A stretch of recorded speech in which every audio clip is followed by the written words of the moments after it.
Most of us have been eagerly waiting for the fourth flight of the Starship, and finally, there's some good news. As you all know, even though the rocket has been ready for months, it can't launch without the FAA's approval. This is why all eyes have been on the FAA for months, and they have finally made a statement. We're going to talk about it in this video. Before we dive in, please make sure to subscribe to our channel for future updates about Starship and SpaceX's other groundbreaking achievements. Whenever SpaceX approaches its launch schedule, all eyes turn to the FAA. In the past, there have been times when SpaceX was ready to launch for months, but due to the FAA not granting the necessary license, the launch was significantly delayed. The first Starship launch is a good example of this. However, Elon Musk realized that reaching his ambitious goal of 1,000 launches per year would be impossible under such strict regulations. In response, SpaceX, along with a few other space companies, took their concerns to senators, asking for a faster and more efficient approval process. The FAA has since improved its process, and as a result, the licensing for the third Starship launch was significantly faster. Now, they have just released a crucial update about the next flight approval process, bringing SpaceX closer to liftoff.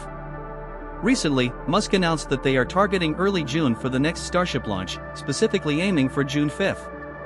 The FAA has now confirmed that Flight 4 is nearly ready for this early June launch window. The FAA's recent update brings some exciting news. After an extensive review, they have determined that no public safety issues were involved in the anomaly during SpaceX's third Starship launch on March 14th. This crucial finding means that the Starship vehicle is cleared to resume flight operations even as the investigation into the incident continues. To obtain a launch license, SpaceX usually must meet two critical criteria: ensuring public safety standards and completing the investigation of any previous flight mishaps. Interestingly, for Flight 4, the FAA has indicated that SpaceX only needs to satisfy the public safety standards requirement. This means that as long as SpaceX meets these standards, the launch can proceed even with the investigation into the third flight's anomaly still ongoing. This indicates that the license for SpaceX's fourth Starship flight is likely to be granted in early June. Based on previous experiences, I estimate that the license might be issued on June 4th. The FAA typically grants these licenses just hours before the flight, as was the case with Flight 3.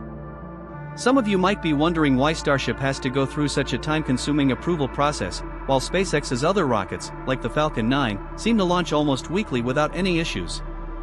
The primary reason lies in the differences between the two vehicles. Falcon 9 is a well-established and extensively tested rocket with a proven track record of successful launches. Over time, the FAA has become familiar with its systems, allowing for a more streamlined approval process. Starship, on the other hand, is a new and highly ambitious vehicle with capabilities that far exceed those of Falcon 9. The Starship is much larger and more powerful, designed to carry up to 100 tons of cargo or passengers to Mars and beyond. Whereas the Falcon 9 is smaller, primarily used for satellite deployments and resupply missions to the International Space Station. Additionally, while Falcon 9 is partially reusable with its first stage capable of landing and being reused multiple times, Starship aims to be fully reusable. This means both the Super Heavy booster and the Starship vehicle itself are designed to be recovered and reused. While safety is crucial, these strict regulations can sometimes slow down progress. I don't think legendary rockets like those used in the Apollo missions would have succeeded if they had faced such strict regulations back then. The good news is that the FAA is working on giving SpaceX a portfolio of launch licenses. What this means is that SpaceX could receive approvals for multiple launches at once, rather than needing a separate license for each flight. This new approach would significantly cut down on the red tape and allow SpaceX to ramp up its launch schedule.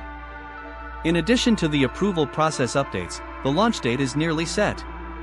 Cameron County recently announced 14-hour road closures around the expected launch date.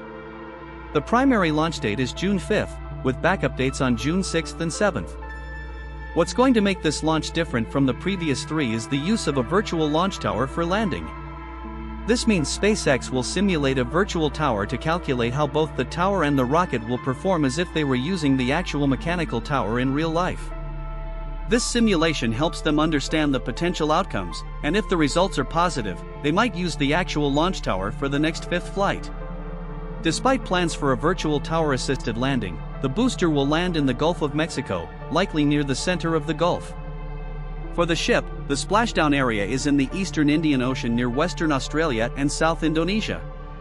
The FAA also added a new area in the Western Indian Ocean southeast of Madagascar Island. With everything almost ready, the countdown for Flight 4 begins. During this waiting period, SpaceX also tested its water deluge system, which involves a mega steel pancake design that sprays water to absorb the immense heat and force from the rocket's engines during launch.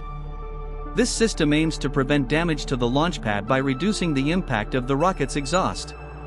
While Musk is making history with SpaceX's incredible advancements, some competitors are pointing fingers, blaming him for their troubles. They claim Musk uses his vast power and influence to keep emerging rivals at bay, which has raised concerns within the government about relying so heavily on one influential individual. New space entrepreneurs are now starting to speak out against what they perceive as his anti-competitive tactics. Tim Ellis, who founded Relativity Space with the goal of reaching Mars, heard from other industry executives that people with ties to SpaceX were trying to block his efforts to raise money for his Mars project.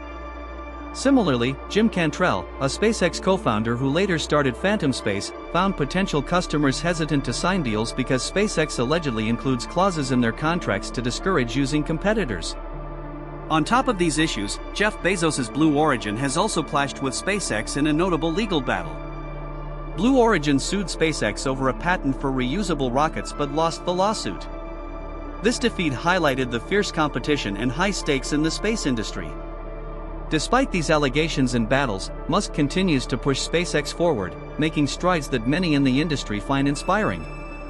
The competitive tensions underline the dynamic and fast-paced nature of space exploration today. And that's all for today's update.